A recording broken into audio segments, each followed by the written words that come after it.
Shungit on tugev kaitse- ja tervenduskristall, mis aitab nii füüsilist kui ka vaimset tervist hoida. Arvatakse, et see hoiab eemal ebaõnne ja negatiivsed mõjutused ning kaitseb ka elektroonikaseadmete kiirguse eest. Shungiti päritolu ja omadused.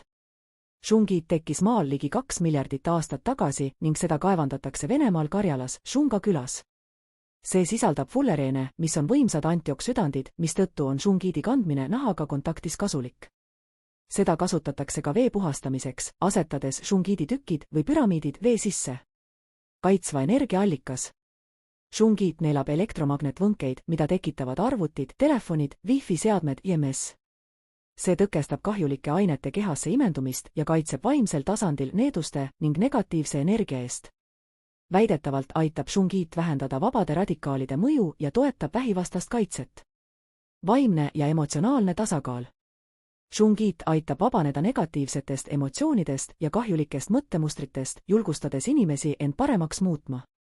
Kristall aitab märgata ja tervendada sisemisi nõrkusi ning toetab spirituaalset arengut.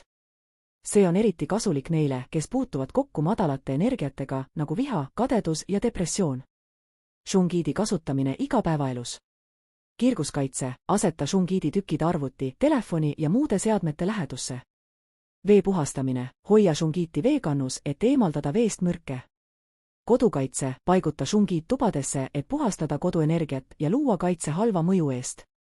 Isiklik kaitse, kanna shungitis tehteid, et tugevdada oma aurat ja kaitsta end negatiivsete mõjude eest.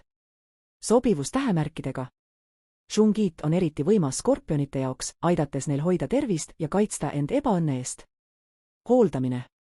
Shungiti tuleks regulaarselt puhastada ja laadida, näiteks rosmariini viiruki või ahhaadist geoodi abil. Leia meie valikust endale kõige sobivam variant shungitist.